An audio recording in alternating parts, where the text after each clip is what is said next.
Hey you guys, I'm here with another book talk. This one I'm going to talk a little bit about preschoolers or kindergartners and how you can tell they're ready to start learning to read. So there's a lot of discussion out there in the community about, at what age. Some people say, well, kids shouldn't start learning to read until 7. Some people say kids should be reading by the time they get to kindergarten. There's just a huge range. And I am not really interested in prescribing an age at which children should absolutely know how to read. But I will say, from a parent's perspective, knowing when to lean into helping your child learn to read and knowing when to chill and wait, I think is really important, because we can crush the love of learning for the whole household when we start just trying to drill and kill with sight words and having them sound out words over and over again, and then they aren't making any progress and you feel discouraged. And it's really good to know, when are they ready and when are they not. And my favorite way to assess this is to look for writing cues. So my preface to this is that before your child is showing these clear signs of, hey, I'm ready for you to start teaching me reading, I would be talking about the alphabet, uppercase and lowercase letters. I would be talking about letter sounds, playing games with letters and letter sounds, playing games with word sounds like clapping syllables, or talking about rhyming words, or which words start with what sounds and which ones don't, like apple, ant, astronaut, peanut, which one starts with a different sound, that kind of thing. All of those things you can just fold into your everyday life with your kid while you're making breakfast. A lot of times with my kids, I will, if we're driving in the car and they're fighting, I'll try to start up like a rhyming game or whatever to get them focused on something else. That kind of thing is going to be really helpful. The progression of writing that you'll see in a kid once they're able to pick up a pencil or a crayon or whatever and make marks on paper. The first thing you'll see is just when they say that they've written, right? Not drawing a picture, but when they say I wrote something. The first thing you'll see is this. This is an example of her around, this is my youngest right now. Sorry, I should have prefaced that. This is her around early 3, late 2. If she wanted to write a note to somebody, it would look something like this. And then we would say, tell me about it. And she would say, it says, I love Daddy. Daddy is the best. He is funny. And we'd be like, oh, awesome, right? It's very important to give kids writing utensils and paper and to encourage them to write their thoughts down, even if you don't think that they can. Let them practice this. Let them see you write for them, scribe, all that stuff, so that they can start taking part in the writing process. And you will see this as a first step, and it's good. It's important. Later on, you'll start seeing what we call symbol salad, right? So it will be a combination of horizontal scribbles like this. Sometimes they'll fill up a whole page with this. And then they'll start using letter-like symbols like this. She started using a whole lot of O's and crosses and when they start to understand, okay, there are distinct symbols that mean certain things, and I know that they get strung together into words that look like this, and I know that some of them are shapes like this, and that when people read and write, they use strings of symbols and individual symbols, and that they mean something. So they'll start throwing those together on a page, and then they'll say, this says, have a great day, Mommy. And you're like, awesome.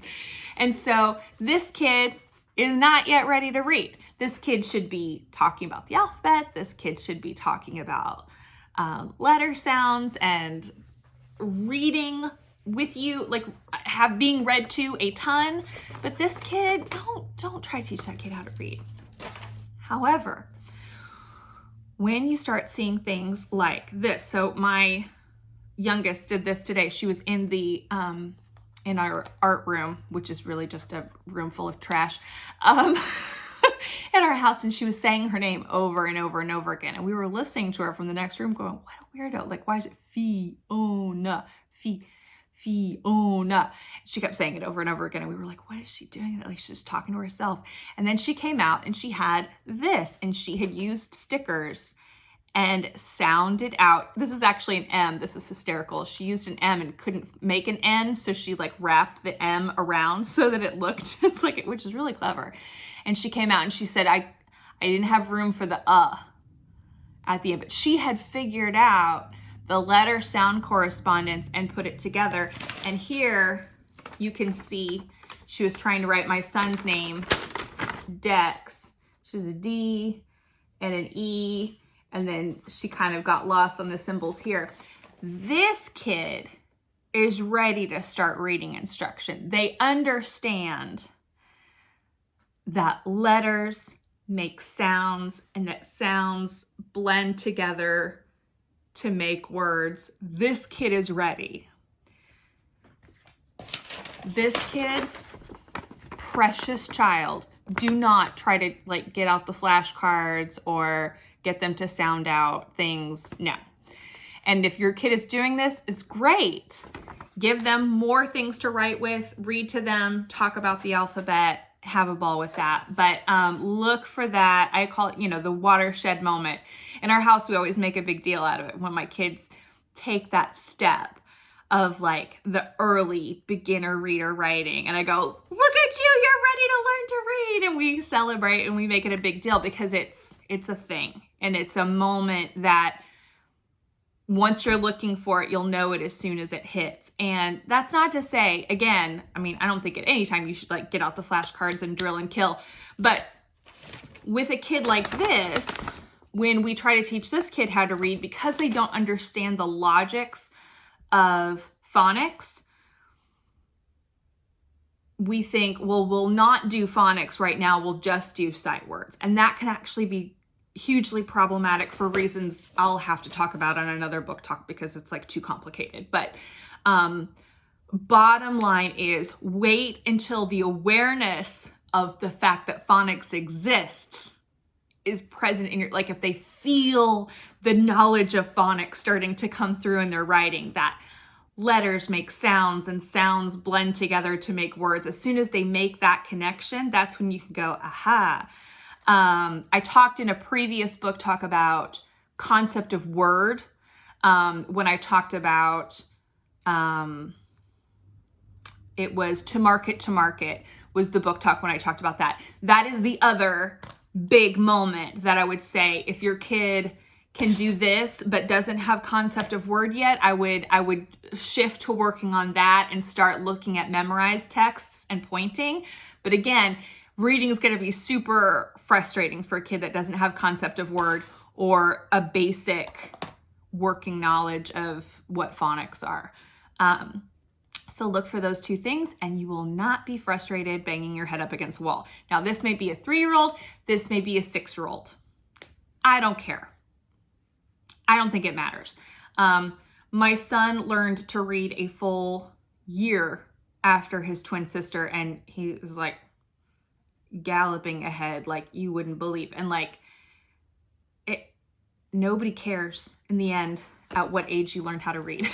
It really doesn't correlate at all with overall long-term reading acquisition, except for when you talk about the kids that didn't start reading at the time when they should have because their phonological awareness was really poor or because they didn't receive good reading instruction and they weren't read to. That's a totally different thing. But I'm talking about neurotypical, successful, healthy children coming from literate environments. Don't stress about that age.